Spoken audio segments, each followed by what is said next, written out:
আসসালামু আলাইকুম। ৬ দাগ পরীক্ষার জন্য খুবই ইম্পর্ট্যান্ট একটা প্রশ্ন। আর ৬ দাগ ৯০% ছাত্রছাত্রীরাই ভুল করে থাকে। খুবই ইজি একটা প্রশ্ন। তো চলো শুরু করি। এইখানে এর মান দেওয়া আছে আর বির মান দেওয়া আছে। সির মানটা বের করতে হবে। আর সির মানটার যে উপাদান সংখ্যা হবে তার উপসেট বের করা হবে। পি সি মানে তো উপসেট, পি মানে তো উপসেট, আমরা আগের পার্টে দেখে আসছি। এখন পিসি এর উপাদান সংখ্যা যে 2n সেটা আমাদের দেখাইতে হবে। তো প্রথমে আমরা সির মান বের করে নেব। তো দেওয়া আছে, লিখে নিই।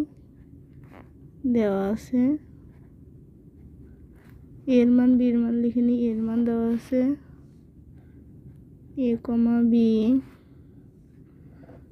b সমান a b c, অতএব সি সমান এ সংযোগ বি, এ বি সংযোগ এ বি সি।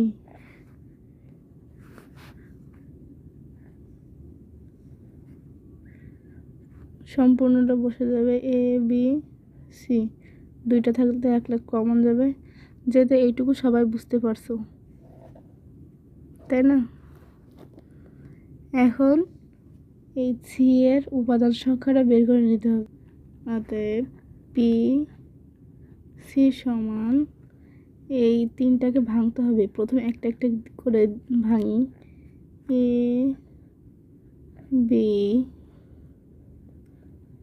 সি, বা দুইটা করে এ বি, এ সি, আগে এ দিয়ে ভাঙছি, আর এবার বি সি, দুইটা করে শেষ। এবার তিনটা করে,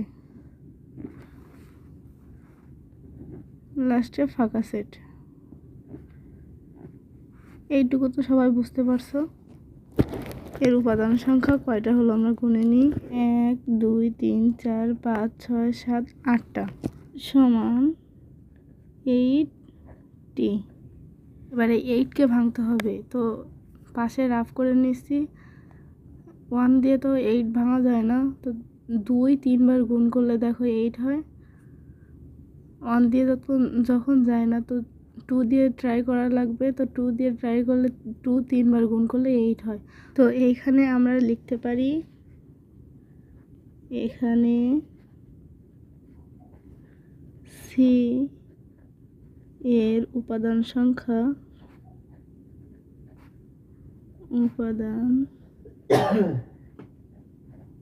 সি এর উপাদান সংখ্যা 3। ওই যে 2 3বার গুণ করছিলাম, সে উপাদান সংখ্যাটা 3।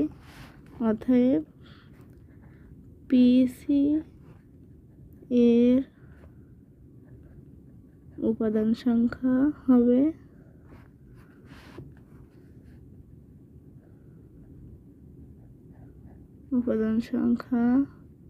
সমান 8 সমান 2 3। এখন প্রশ্নে আমাদের এইখান থেকে এই পর্যন্ত প্রমাণ করতে হবে। তো আমরা লিখতে পারি, অতএব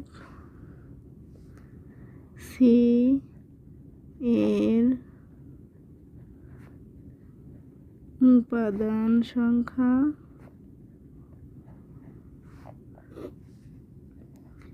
n হলে পিসি এর উপাদান সংখ্যা হবে 2n। অতএব এইটাই দেখানো হলো।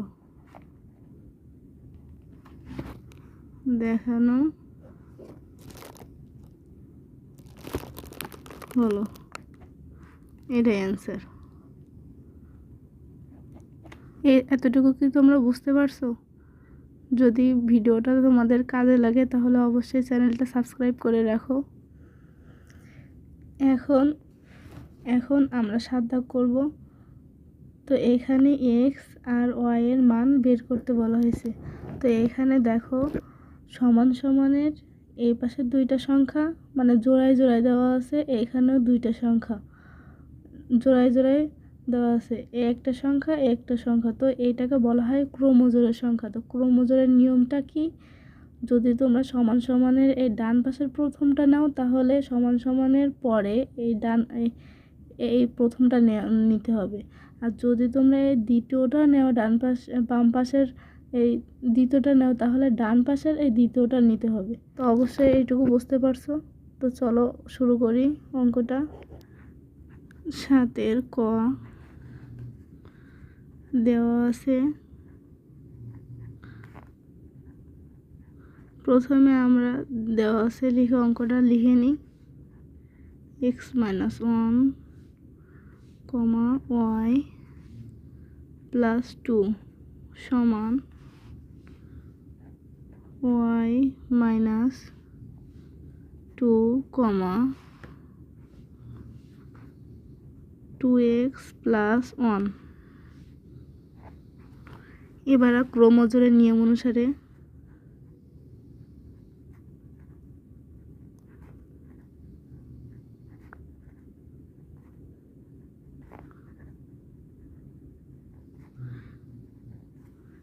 অনুসারে বসাতে হবে।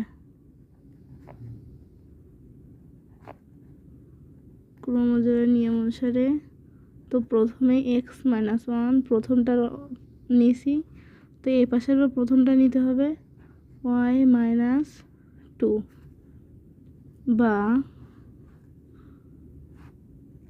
x।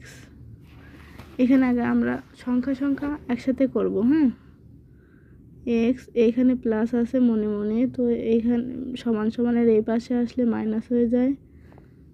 তো -y -2 করতে -2, এখানে আছে প্লাস, ওই সমানের সমান সমানের পরে গেলে মাইনাসটা প্লাস হয়ে যায়। তো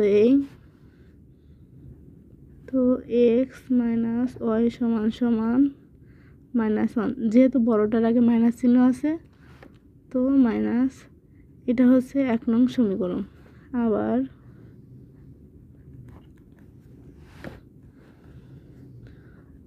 y + 2 সমান 2x + 1। এখানে আমরা এই পরেরটা সমান এর পরেরটা বসাই নিছি। এবার প্লাস x y একসাথে আর সংখ্যা একসাথে করব। y সমানের এই পাশে আসলে মাইনাস হয়ে যায়। 2x সমান এই +1 মানে শুধু 1, আর এই পাশে 2 + 2 এই পাশে গেলে হয় -2 বা y - 2x সমান -1। এটা হচ্ছে 2 নং সমীকরণ। এবার 1 নং আর 2 নং সমীকরণ যোগ করতে হবে।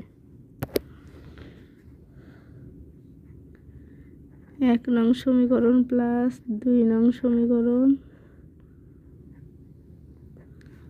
যোগ করে পাই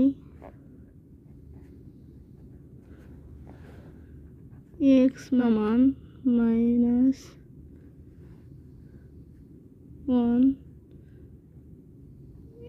y - 2x সমান -1। যোগ চিহ্ন, এই যে -y + y কাটা যাবে। এবার 2x আর x দুইটা থেকে একটা বাদ গেলে থাকে একটা x, যেহেতু বড় চিহ্নের আগে মাইনাস আছে তো মাইনাস, এখানে দুইটা মাইনাস আছে তো একটা চিহ্ন বসে যাবে। মাইনাসে মাইনাসে প্লাস, তো 1 যোগ করলে 2 হয় বা -x - 2। এইখানে সমান সমানের ডান পাশে বাম পাশে কখনো মাইনাস মাইনাস কাটা যায় না। তো এখানে আমাদের উভয় পক্ষে -1 দ্বারা যদি গুণ করি তাহলেই মাইনাসটা উঠে যাবে। 1 দ্বারা গুণ, এটা অবশ্যই লিখতে হবে, অনেকেই লিখে না। অতএব x সমান 2। এই যে সমান সমানের এই পাশে ওই পাশে কখনো কাটা যায় না। x এর মান 1 নং সমীকরণে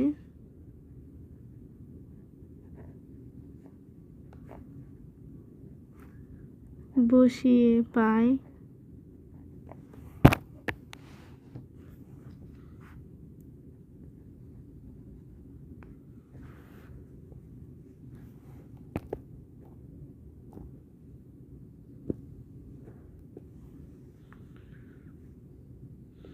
এক নং সমীকরণ ছিল x - y সমান -1। তো x সমান 2 -y সমান -1 বা -y সমান -1। এখানে আছে সামনে যে প্লাস আছে, সমান সমানের ওই পাশে গেলে -2 হবে, বা -1 সমান -3। যেহেতু মাইনাসে মাইনাসে প্লাস হয়, তো যোগ করছি 2 আর 3, এর -1 দ্বারা গুণ, -1 দ্বারা গুণ। অতএব y সমান 3। অতএব নিম্নে x, y সমান 2, 3। এটাই অ্যান্সার। যদি ভিডিওটি তোমাদের কাজে লাগে তাহলে অবশ্যই সাবস্ক্রাইব করে রাখো।